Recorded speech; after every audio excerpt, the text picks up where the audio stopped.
Hey everyone, and welcome to This Explainer. Today, we're going to completely flip the script on how you view your future success. I mean, think about it. Most of us go through life believing that it's the massive, sweeping choices that dictate our destiny, right? Who we marry, what career we pick, where we invest our life savings. But what if I told you that mastering your ordinary, everyday moments is what truly guarantees an extraordinary life? We all just naturally assume that big decisions carry the most weight. But let's look at it a different way. Life is actually a whole lot like playing a game of Tetris. When you're playing well and you're positioning your blocks thoughtfully during those routine, ordinary moments, you end up with tons of options for where to put the next piece. But when you play poorly, making sloppy moves in those small, seemingly meaningless moments, you back yourself into a corner. Suddenly you need just the exact right piece to survive, and time becomes your absolute worst enemy. So those ordinary moments, they actually determine your positioning. And your positioning dictates the choices you'll have available when the big moments finally do arrive. Our source material for this explainer is the fascinating book Clear Thinking by Shane Parrish. Now, Shane didn't just study decision-making in some academic vacuum. He actually started his career at a top-secret intelligence agency right around the events of 2001. So he found himself thrust into these incredibly high-stakes operations where failure was literally not an option, and people's lives were very much on the line.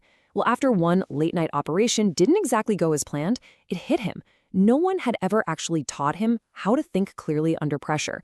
So he spent the next 2 decades figuring out exactly how the best in the world managed to do just that. All right, here is our roadmap to elite-level thinking for today's explainer. First, the enemies of clear thinking. Second, creating space to reason. Third, defining the real problem. Fourth, evaluating your best options. Fifth, deciding when to act. And finally, focusing on what matters. Let's dive right into section 1, the enemies of clear thinking, and how we end up getting hijacked by our own biology. You know, in most everyday situations, our unconscious instincts are actually doing the thinking for us. We all have these 4 biological defaults that make us react instead of actually reasoning things out. First up is the emotion default. This is where we respond to temporary feelings rather than concrete facts. Second is the ego default, where we act simply to protect our self-worth and look successful to others instead of actually trying to get the best outcome. Third is the social default, which is just conforming to whatever the group is doing. And fourth, inertia, where we resist change and just stick to what's comfortable. And what's absolutely crucial to remember here is that you are especially vulnerable to these defaults when you're tired, when you're rushed, or when you're super stressed out. And that brings us to section 2, creating space to reason, using safeguards and exemplars. So, if our biology constantly wants us to just blindly react, we have to physically engineer a way to pause. To create that crucial space between a thought and an action, we need a repository of good behavior to draw from. The author suggests building a personal board of directors made up of master exemplars. Take the legendary investor Charlie Munger, for instance. He had this amazing standard where he wouldn't even hold an opinion unless he could argue the opposing side better than his opponents could. When you're stressed and your biological defaults start screaming at you to just react, taking a breath and asking yourself, okay, what would my personal board of directors do right now? Acts as a mental circuit breaker. It literally forces you to stop copying the panicked people around you and start imitating excellence instead. Once we've created that space, we move to section 3, defining the real problem. This is the core active decision framework and, honestly, the most critical step of the whole process. Now, why is this the most critical step? Well, because solving problems feels so much better to our ego than defining them. So we tend to rush right in and solve the completely wrong issue. The correct way to approach any issue is threefold. Step 1, clearly state what you want to achieve. Step 2, identify the exact obstacles in your way. And step 3, identify the root cause, not just the symptoms. Oh, and a major red flag here is jargon. If you find yourself using buzzwords and corporate jargon to describe a problem, chances are you don't actually understand it. You're basically just putting out flames. But as any experienced camper will tell you, merely putting out the flames does not extinguish the actual fire. You have to dig down and find the root. Which takes us right into section 4, evaluating your best options.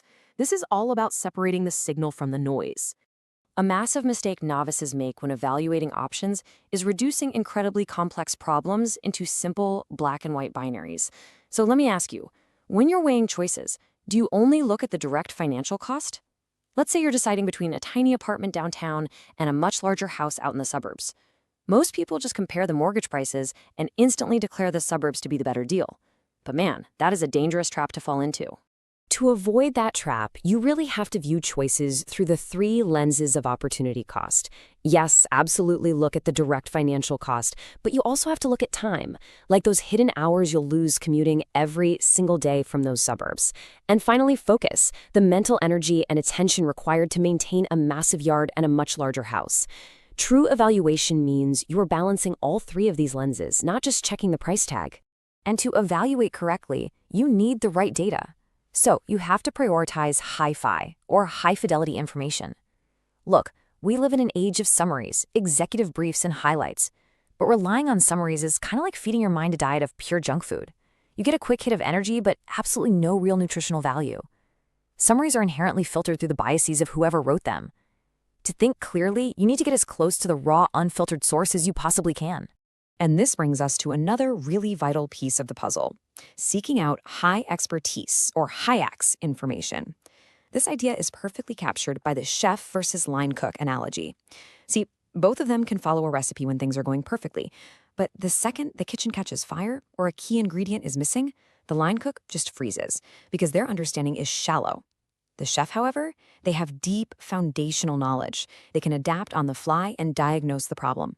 So when you're seeking advice, don't ask imitators what to do. Find the real chefs, the true experts, and ask them how they think about the problem.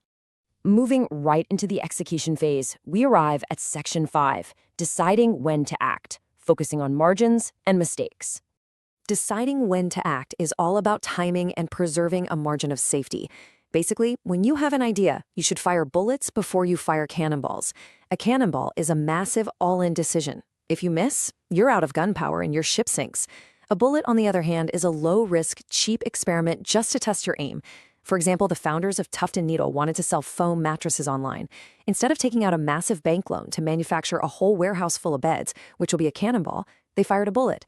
They just put up a simple website with a few ads to see if anyone would even click the buy button.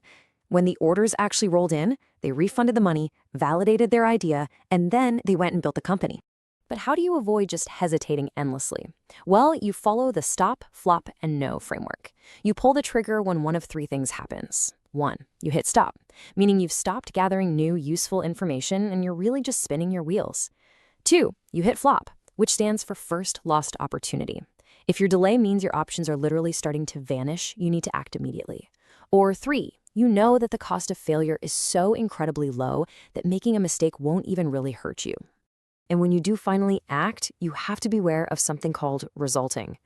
This is a dangerous psychological trap where we judge the quality of our decision purely by the outcome. Like if we win a hand of poker by pure blind luck, our ego tells us we're an absolute genius. But if we do everything perfectly right and still lose, we just blame the world. To be a clear thinker, you absolutely must detach the outcome from your method. A bad outcome doesn't always mean you had a bad decision process, and a good outcome doesn't mean you just didn't get incredibly lucky. Finally, we reach our last section, Section 6, focusing on what matters. Memento mori. So, now that you have all these cognitive tools to position yourself and execute really clear decisions, what exactly should your goals be? Because efficiency means absolutely nothing if you're climbing the wrong mountain. Researcher Carl Pillimer actually spent 7 years interviewing the elderly to uncover their practical wisdom. And the emotional realization that they universally shared was simply this: life is incredibly short, and time is the ultimate currency. They weren't being pessimistic at all. They were just desperately trying to offer a perspective that forces us to prioritize what's real before our time runs out. When asked what genuinely mattered in the end, the seniors didn't mention money or status or getting even with a rival. They gave these wonderfully simple, profound priorities. Say things to the people you care about now. Spend the maximum amount of time you can with your children. Savor the small daily pleasures instead of waiting for some big vacation to finally be happy. And work a job you actually love. This is the ultimate lens through which you should view your current positioning. Which leaves us with the most important framework of all. Everything we've discussed today, overcoming your biological defaults, defining your problems, evaluating with high-fidelity info, and knowing when to act, is simply a tool.